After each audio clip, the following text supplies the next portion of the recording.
Hello అండి, నమస్తే అండి. అందరూ ఎలా ఉన్నారండి? నేనైతే బాగున్నానండి. అందరూ కూడా సంతోషంగా ఆరోగ్యంగా ఉంటారని పరిపూర్ణంగా నమ్ముతూ వెల్కమ్ టు మై ఛానల్. నేను మీ లక్ష్మీ శ్రీనివాస్ అండి. చాలా రోజుల తర్వాత ఒక ఫ్రైడే పూజతో అయితే మీ ముందుకైతే ఈరోజు వచ్చానండి. కొన్ని కారణాల వల్ల, కొన్ని ఇబ్బందుల వల్ల వీడియోస్ అయితే ఈ మధ్య కాలంలో నా వల్ల రెగ్యులర్గా అయితే పోస్ట్ చేయటం కుదరలేదండి. అన్నీ కూడా అయితే చెప్పలేం కదండి. కాకపోతే కొద్దిగా మోటివేషన్ అనేది తెచ్చుకొని ఇవాళ వీడియో ఎలాగైనా పోస్ట్ చేయాలా అని నిర్ణయించుకొని వీడియో చేయాలని ఈరోజు పూజ పని అయితే స్టార్ట్ చేసుకున్నానండి. పూజ పని చేసుకునేటప్పుడే మనం వంటకు కూడా రెడీ చేసుకున్నామంటే పూజ అయ్యే లోపల ఇవి పప్పు బియ్యం అనేది నానబెట్టుకుంటే అవి నాని మనం పూజ అయిన తర్వాత వంట చేసుకునేందుకు వీలుగా ఉంటుందని పప్పు బియ్యం అని నానబెట్టుకొని ఇక్కడ మళ్ళీ పూజ పని అయితే కంటిన్యూ చేసుకుంటూ ఉన్నానండి. చాలా ప్రశాంతంగా భక్తితో ఈ పూజ స్టార్ట్ చేసుకుంటూ ఉన్నానండి. అసలు మన ప్రాబ్లమ్స్ని ఎవరితో చెప్పుకున్నా కూడా ఎవ్వరు ఏం చేయలేరండి. దానికి బదులు మనం కొంచెం ఓపిక తెచ్చుకొని మన భగవంతుడి దగ్గరనే అన్నీ కూడా మొరపెట్టుకున్నామంటే మనకి ఏదైనా ఒక సొల్యూషన్ అనేది దొరుకుతుందని పరిపూర్ణంగా అయితే నమ్ముతానండి నేను. ఆ ఓపికను కూడా ఈ భగవంతుడే పరిపూర్ణంగా నాకు ప్రసాదించాలని, వచ్చిన ప్రాబ్లమ్స్ని ఫేస్ చేసుకొని దాన్ని తీర్చుకునే శక్తిని కూడా నాకు ప్రసాదించమని అయితే ఆ భగవంతుడిని ప్రార్థించుకుంటూ ఉంటానండి. ఈ పని ఈరోజు చేస్తున్నాను అనేది కూడా ఆయన నిర్ణయమే అనేది కూడా నేను పరిపూర్ణంగా అయితే నమ్ముతాను. భరించలేని పెద్ద పెద్ద చేంజెస్ని అయితే నా లైఫ్లోకి భగవంతుడు చేసేస్తూ ఉన్నానండి. కానీ అన్నీ కూడా మన మంచికే అని మనసుని కొంచెం దృఢంగా చేసుకొని ముందుకు సాగి వచ్చిన చేంజెస్ని అలవాటు చేసుకోవాలి మన లైఫ్లో అని ఎలాగోలా మోటివేట్ చేసుకొని అలా వెళ్ళిపోతూ ఉన్నానండి. ఇవాళైతే ఈ పూజ ఈ వ్లాగ్ అనేది పోస్ట్ చేసే తీరాలి అనే ఒక పట్టుదలతో మీ ముందుకి పూజ ద్వారా వచ్చేసానండి. ఇక్కడైతే పూజకు అన్నీ రెడీ చేసుకుంటూ ఉన్నాను. ఒక సైడ్ అయితే వంటకు కూడా కావాల్సింది అయితే రెడీ పెట్టుకుంటూ ఉన్నానండి. చాలా ప్రశాంతంగా ఉందండి. మార్నింగ్ చేసుకునే ఈ పూజ అనేది ఏ డిస్టర్బెన్స్ లేకుండా చాలా ప్రశాంతంగా పీస్ఫుల్గా భగవంతుడిని ఏ కోరికైనా కోరుకునేద్దాం అని ఒక ధైర్యాన్ని అయితే ఇస్తుందండి.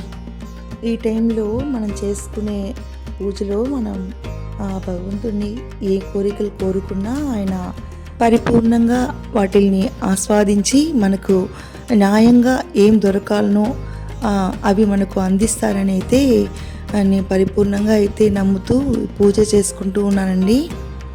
ఆయనకి చేసే సేవ మ్యాక్సిమం మనకు ఎంత వల్ల అవుతుందో అది మనం ఆయనకు అందించామంటే మినిమం కాస్త అనుగ్రహానైనా మనకి ప్రసాదించడా అని అయితే నాకు అనిపిస్తూ కొంచెం ధైర్యాన్ని అయితే ఇస్తుందండి ఈ పూజ. ధూపాన్ని ఇల్లంతా కూడా చూపించుకొని ఇక్కడ గడప పూజ కూడా చేసుకున్నానండి. స్వామి అమ్మ వాళ్ళకి ఆ దేవతామూర్తులకి అందరికీ కూడా ఆహ్వానం పలుకుతూ ఉన్నానండి.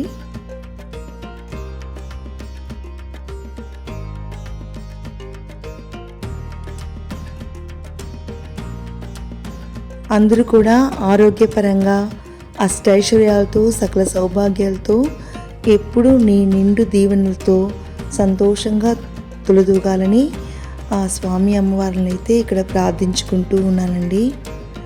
అందరూ బాగుండాలి, అందులో మేము ఉండాలి అని అయితే కోరుకుంటూ ఈ పూజ అనేది ఫినిష్ చేసుకుంటూ ఉన్నానండి. ఇక్కడ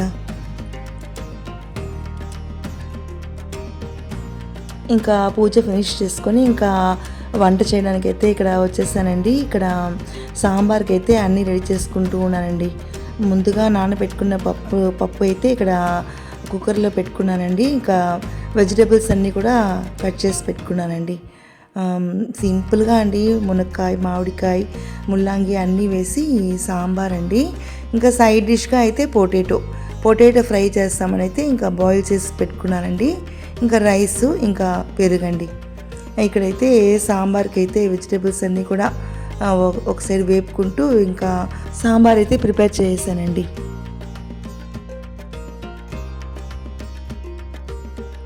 ఇంకా బ్రేక్ఫాస్ట్కి అయితే సాంబార్ ఉంది కదండి, దానికి ఇంకా యాప్ట్గా ఇంకా ఇడ్లీలు అయితే రెడీ చేసుకుంటూ ఉన్నాను. ఇంకా సైడ్ బై సైడ్ ఆ ఇండక్షన్లో అయితే ఇడ్లీలు అయితే పెట్టుకుంటూ ఉన్నానండి. ఇక్కడ ఇండక్షన్ చాలా యూస్ఫుల్గా ఉంటుందండి నాకు. ఇంకా నేను దీంట్లో అయితే పాలు, రైసు, ఇలాంటి ఇడ్లీలు, ఇంకా వేడి నీళ్ళు కూడా ఏదైనా కూడా సింపుల్గా ఉండేటివి అయితే దీంట్లో చేసుకుంటూ ఉన్నానండి. ఇక్కడైతే పొటాటో ఫ్రై అయితే చేసుకుంటూ ఉన్నాను. సాంబార్ కూడా రెడీ అయిపోయిందండి. ఈ మధ్య గ్యాస్ అయితే చాలా ప్రాబ్లంగా ఉండింది కదండి, అప్పుడైతే ఈ ఇండక్షన్ అయితే చాలా యూస్ఫుల్గా ఉండిందండి. అయితే మార్నింగ్ కాఫీ అండి, కాఫీ అయితే లేకపోతే అసలు పిచ్చి పెట్టినట్టుగా అయిపోతుందండి. మార్నింగ్ ఒక కప్పు కాఫీ అనేది తాగేసామంటే అది మనకు బూస్టర్ అండి, మన ఒంటికి అయితే అదైతే బ్యాటరీ రీఛార్జ్ అయినట్టుగా అయిపోతుందండి. ఇక్కడైతే టిఫిన్ అయితే సర్వ్ చేస్తూ ఉన్నాను. చాలా టేస్ట్గా ఉండిందండి ఇడ్లీ సాంబార్. దీనైతే బ్రేక్ఫాస్ట్, ఆ రోజు బ్రేక్ఫాస్ట్ మాకు ఇదేనండి. ఇవాళ నా ఈ వీడియో అయితే చాలా ఫీల్ ఫ్రీగా అయితే నాకు అనిపించిందండి. చాలా రోజులుగా ఒక 2 months అయితే అవుతుంది అనుకుంటానండి ఆ వీడియో పోస్ట్ చేయటం లేదు అనే ఫీలింగ్ అయితే చాలా బాధగా ఉండిందండి. ఇవాళైతే చాలా తృప్తిగా ఉందండి. మీరు ఈ వీడియో అయితే లైక్ చేస్తారని నమ్ముతూ మరొక వ్లాగ్లో అయితే మళ్ళీ కలుస్తానండి. ఉంటానండి.